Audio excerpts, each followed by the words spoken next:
Hello and welcome to the Sigma Kappa Enneagram video series. I cannot wait to get started with you all, but before we start interviewing other women who are all of the different Enneagram types, I want to tell you a little bit about what the Enneagram is. So the Enneagram is a personality assessment that describes 9 different personality types. It is an excellent tool for growth. You'll see it in people's email signatures, on social media, even hear people talking about it walking down the street. It's a great conversation starter. But it's also important to know that the Enneagram is deeply personal and it openly talks about what has molded you and shaped you into the person that you are today. So there are some hard truths in the Enneagram, but I promise that it opens such doors for growth and it is a worthwhile journey.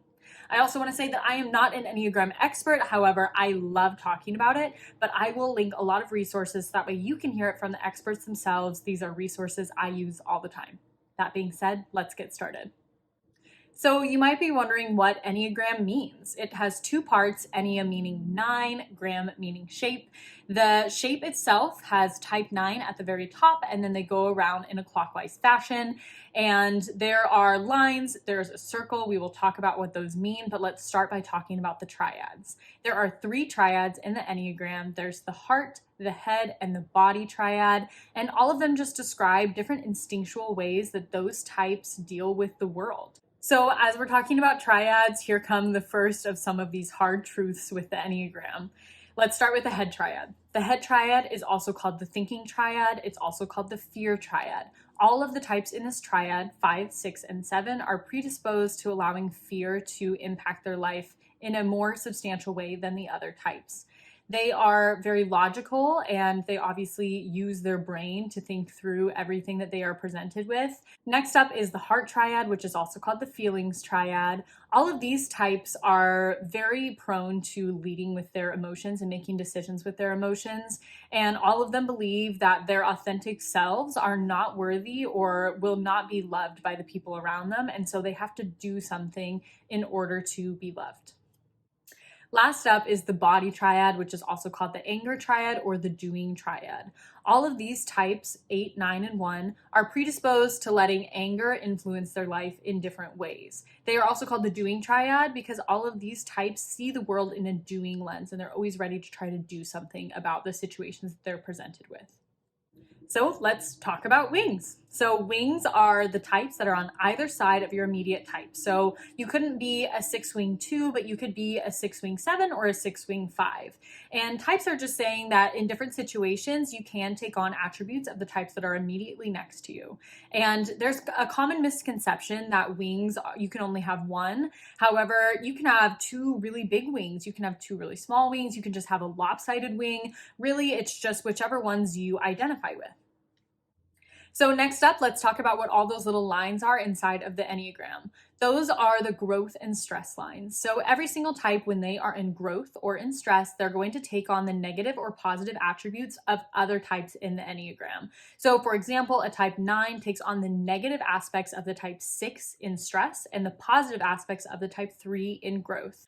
So we are about to get started with talking about the different types, but before we do, I want to say 2 things. First of all, the circle in the Enneagram represents the fact that there is not one type that is better than another. All of the types are needed in the Enneagram to complete the circle, and to say that there's a type that's better than another is untrue and unfair. There are healthy and unhealthy people in every single type.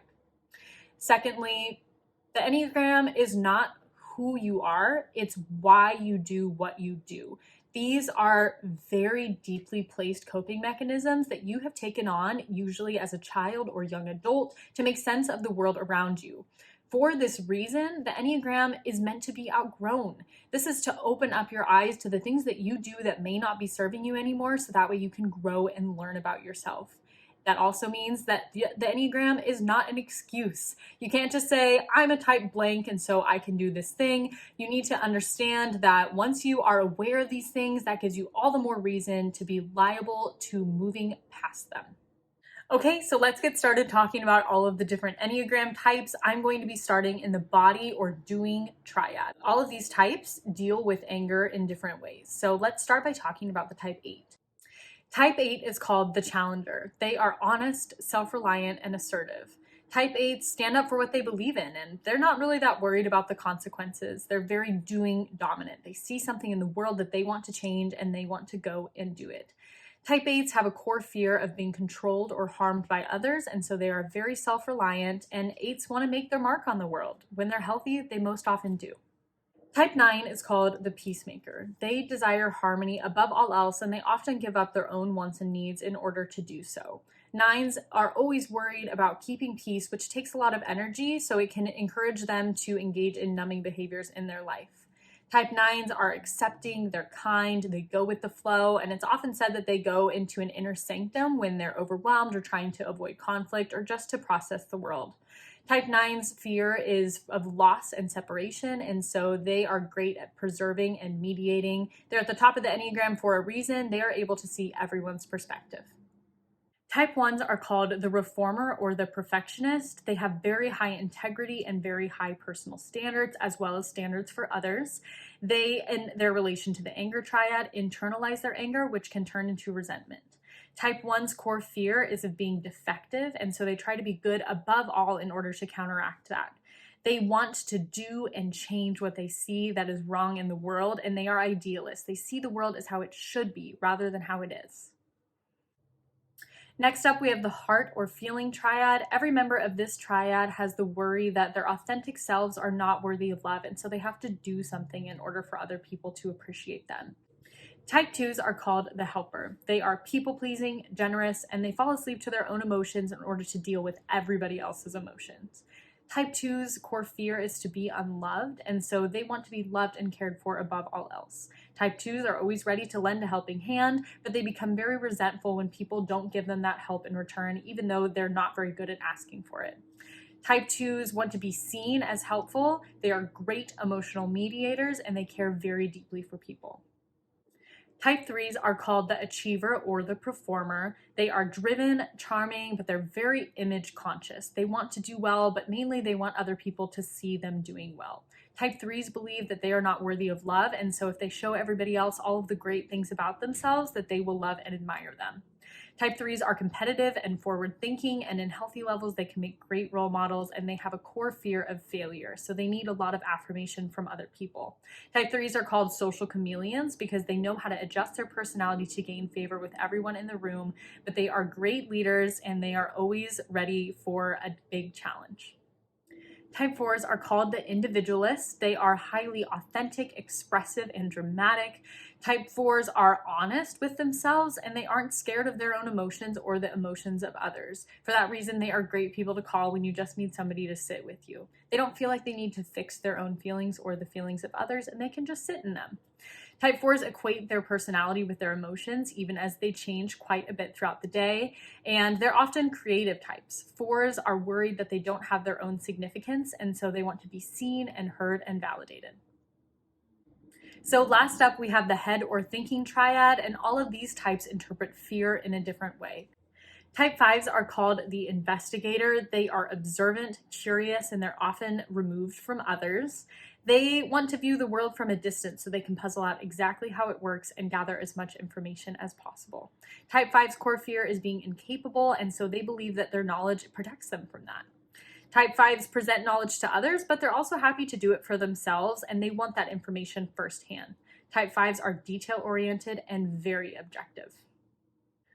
Type 6s are called the loyalist. They are committed and, as the name suggests, extremely loyal. They plan for the worst and they're always thinking ahead, asking what if, so fear can dominate their life if they're not aware. Type 6s fear life without security, and so they're always looking for support from others. They can be anxious and suspicious at unhealthy levels, but when they're healthy, they are very reliable and they are excellent problem solvers because they can see the end of every single path that they could possibly take. Type 6s value friendship and family overall, and they are great protectors. And the last type is the type 7, which is called the enthusiast. Type 7s are positive, spontaneous, and they're always down for the next biggest adventure. They gather experiences and they're always on the move, but type 7s are very avoidant, especially of the negative side of the emotional range. So they are always looking for that next best thing so that way they don't have to deal with those emotions. Type 7s have FOMO, but they are always ready for that next biggest adventure, and they are great role models, they're great motivators, and they see the beauty in the world. Thank you so much for sitting down today and learning a little bit about the Enneagram. I'm going to link some resources below if you want to learn more. And if you don't know your type, I'm also going to link my favorite assessment. When you're taking it, try to be as honest as you can so that way you can get the results that describe you the best. I can't wait to interview women in our sisterhood who are all of the different types. We are going to have so much fun, and I'm so excited to start this journey. See you in the next one. Bye.